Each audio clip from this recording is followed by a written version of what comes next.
What if a woman asked Jesus for perfect beauty? The chisel feels like a ghost in my hand, a memory of a tool. I watch my own fingers, these impossibly elegant, slender instruments, guide its edge against a block of pristine white marble. They move with a practiced, mechanical precision, a flawless choreography that shaves away the stone. It reveals the delicate curve of a cheek, the soft line of a lip. But I feel no connection to the work. There is no subtle, reassuring vibration traveling up my arm, no satisfying grit of the displaced marble dust against my skin. There is no coolness emanating from the stone's ancient, sleeping heart. There is only the sight of it happening. A silent, detached film of a stranger's hands, performing a task I no longer comprehend. They move, they create, but the connection, the sacred dialogue between artist and material, is gone. My studio is filled with these silent, perfect creations. Sculptures so anatomically correct, they seem poised to breathe. Paintings so vividly rendered, they almost trick the eye into seeing movement.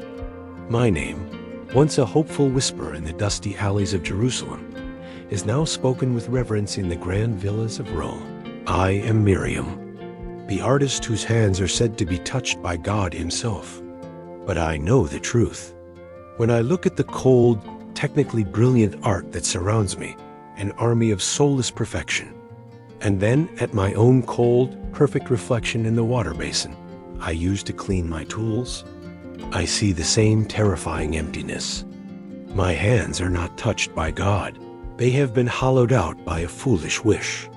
It was not always this way.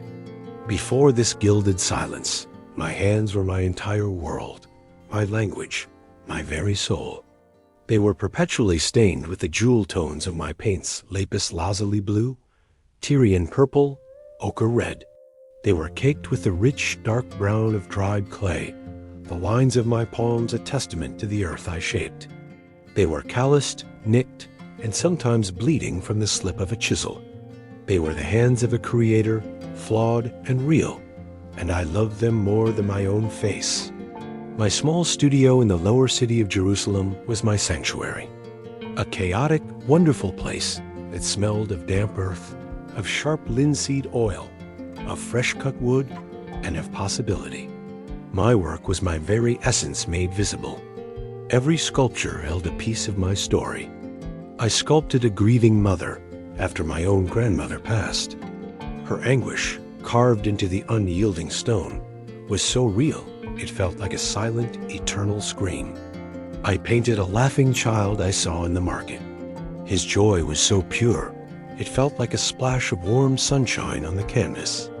When people looked at my art, I felt they were looking directly into the most honest, vulnerable parts of my heart. But so few people ever truly looked. My work was good.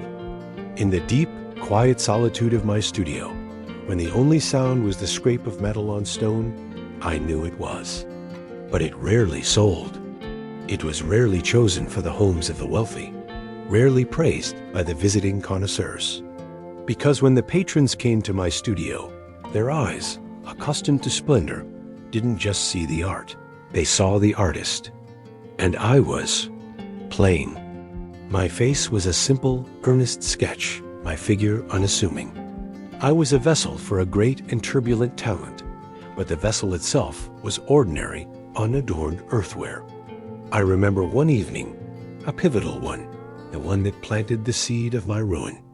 A wealthy merchant, a known patron of the arts, came to my studio with his wife. I watched from the shadows, my heart pounding, as they admired my latest work, a sculpture of a weary old soldier. His life's battles were carved into his face. They circled it, their words full of praise for its emotional depth, its raw power. "Incredible," the merchant said. "Truly the hand of a master." His wife, draped in shimmering silks, asked my nervous assistant who the artist was. When I was pointed out, stepping hesitantly into the lamplight, I saw the flicker of surprise, and then a faint, unmistakable disappointment in her eyes. "Oh," was all she said, a single deflating sound. They left a few moments later, without buying. I saw it happen again and again. I watched as other artists, men and women of striking, confident appearance, would present work of lesser quality, pieces that were technically proficient but emotionally hollow, and they would be showered with commissions. Their physical beauty acted as a frame, a golden, ornate, and distracting frame that made their art seem infinitely more valuable. My plainness, I felt, was a cracked, forgotten wooden frame that made my own work seem invisible. The longing that grew in me wasn't for romance or for vanity. It was for my art, for the children of my soul that I felt were suffocating in the shadows. All because I myself did not cast a compelling enough light. I didn't want men to desire my body. I wanted the world to see the soul in my work. And I began to believe, with the fervent desperation of the overlooked, that the path to one was through the other. This belief became an obsession, a poison that seeped into my work. I started second-guessing every line, every color, wondering if it was good enough to overcome the insurmountable obstacle of my own unremarkable face. Then I heard of the teacher from Nazareth. They said he saw the truth in things, that he looked past the surface into the heart of men and women. I thought, if anyone could understand my plight, it would be him. I thought he would see the artist, not the vessel. I found him speaking to the poor near the sheep gate. His presence was a pool of profound calm in the bustling, shouting city. I waited until he was alone for a moment, and I approached, my hands nervously twisting my dusty apron. The same hands I so loved, and yet felt so betrayed by. "Master," I said, my voice barely a whisper, yet it felt as if he had been waiting for it, his gaze kind but penetrating. "I am an artist. My hands know how to find the soul in a block of stone, but my own soul feels trapped. I pour my life, my every breath, into my work, but people see only my plain face and turn away. They see the simple jar and not the light it was made to hold. My art is dying in darkness." I looked at him, my heart aching with the weight of my confession. "Grant me a beauty that will make them see. A perfect beauty, a face so compelling it will force them to look, so that they may finally see the soul I have laid bare in my work. Let my face be the frame my art deserves." He looked down at my hands, at the calluses and the old paint stains, as if reading a story. He didn't look at my face. A deep, profound sadness crossed his features. "You seek to be seen," he said softly, "but you do not understand what it costs to become a spectacle. The eye is a greedy master, Miriam. It is often satisfied with the surface and never bothers to look for the depths." He finally met my gaze. "You are already a creator. You take what is flawed, an earthly a lump of clay, a block of stone, and you breathe a soul into it. You do it through your own feeling, your own pain, your own joy. Why do you wish to reverse that sacred process? Why do you wish to take a soul, your own, and encase it in a flawless earthly form?" His words were gentle, a philosophical question, but they carried the weight of a warning I was too blinded by ambition to heed. "You will be given the beauty you desire. Your face will become a masterpiece that no one can ignore."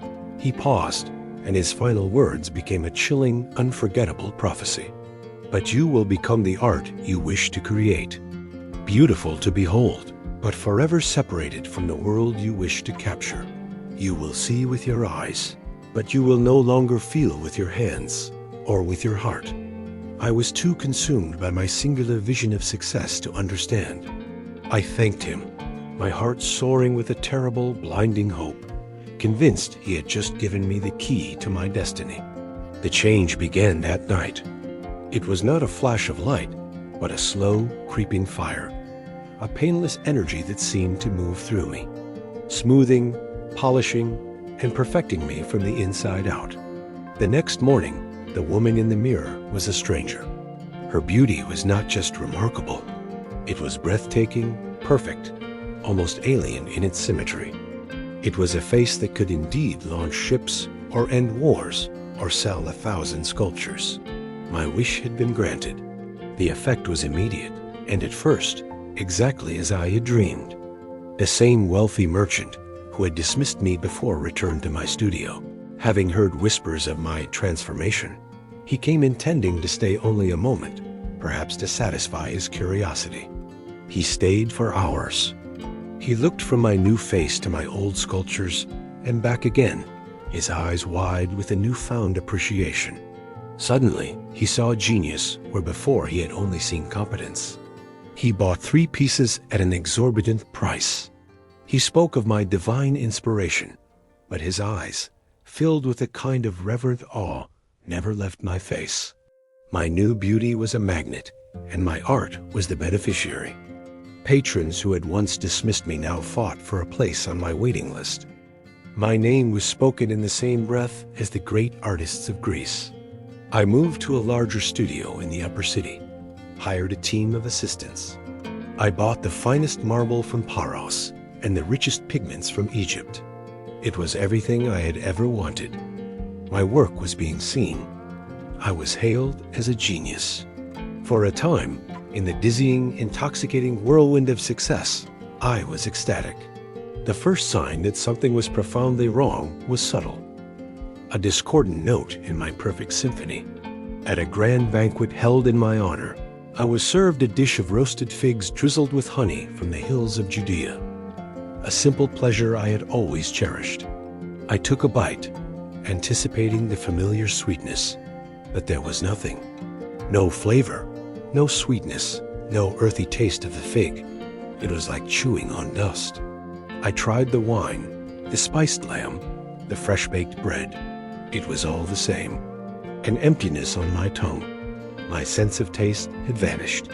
A quiet, cold panic began to set in, but I pushed it away.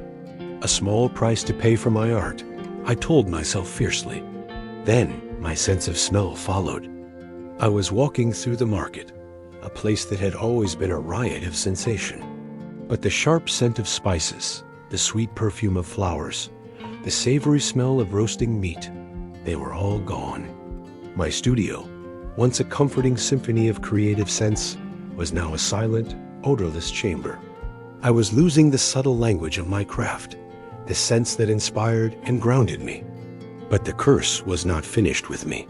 The true horror, the one that would break me, began ironically in my hands. One day, I was preparing a new block of marble. As was my ritual, I ran my hand over its surface to feel its texture, to listen to the stone and find the spirit sleeping within. And I felt nothing. It wasn't smooth or rough, cold or warm. It was simply not there. My hand registered pressure. My eyes saw the contact, but the sensation, the feeling of the stone's skin against my own, was gone. My sense of touch, the most sacred tool of a sculptor, was dead. The very wellspring of my art, the intimate, tactile connection between my hands and the material world, had been completely severed. This is the true cost of chasing an ideal that isn't our own. We risk losing the very senses that connect us to our reality and to our soul. Have you ever felt that the pursuit of perfection cost you a piece of your joy, a piece of your connection to the world? Share your experience in the comments. My art began to change, to decay from the inside out. Without the ability to feel the texture of the canvas, the give of the clay, the grain of the wood, my work became technically perfect, but sterile and remote. I could still sculpt a perfect likeness of a face, but I could no longer impart the feeling of warmth in a human cheek. I could not capture the rough texture of a beggar's cloak. I could only replicate what I saw, a perfect copy, not what I felt. My hands could still create beauty, but my soul could no longer participate in the creation. A prominent critic from Alexandria, a man who had once been my greatest champion, returned to Jerusalem to see my new celebrated work. His review was the death knell of my soul. While Miriam's technical skill remains flawless, indeed, it has achieved a kind of cold machine-like perfection, he wrote. Her new works are as cold and lifeless as the marble from which they are carved. The vibrant, flawed human soul that once burned so brightly in her art has been utterly extinguished.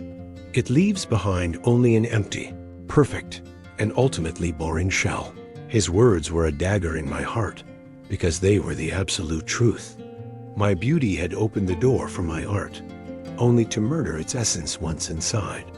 The climax was not a single moment, but a slow, agonizing descent into a sensory madness. I became a prisoner in my silent, tasteless, unfeeling world.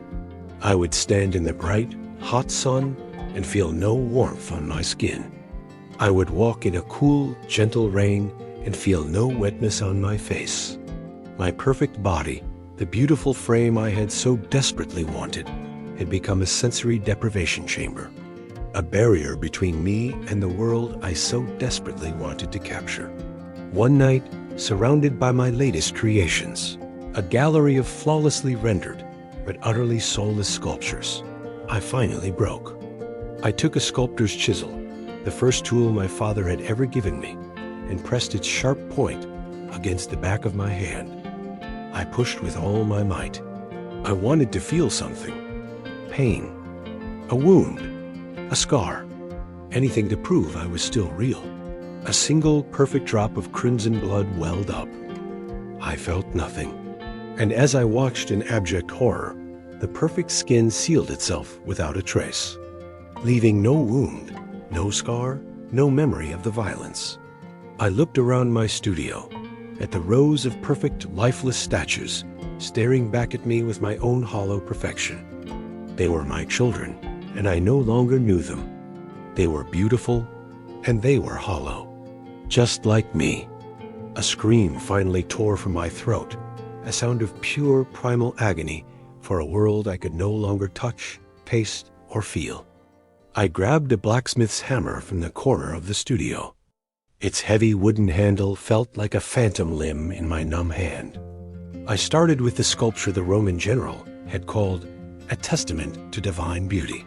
I swung the hammer with all my strength, and the marble head, which had taken me months to perfect, shattered into 1,000 pieces. I moved to the next, and the next, a whirlwind of destruction. I clawed at my canvases, ripping the beautiful dead faces to shreds. It was an act of annihilation, a desperate, futile attempt to feel something, even if it was only the shock of destruction. I was trying to shatter my way back into the world of sensation. When it was over, I stood in the wreckage of my life. My perfect body was untouched by the flying debris. My beautiful face stained with tears I could not feel fall. My wish had not just been granted, it had been fulfilled to its most cruel and literal conclusion. I never sculpted or painted again.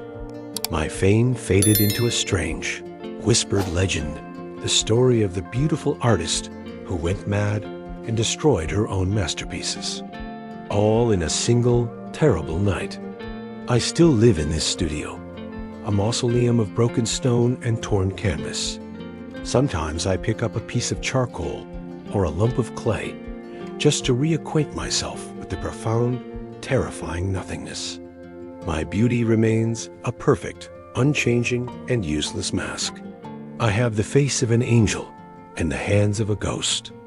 I learned that art, that life itself, is not born from perfection. It is born from the messy, chaotic, painful, and glorious act of feeling.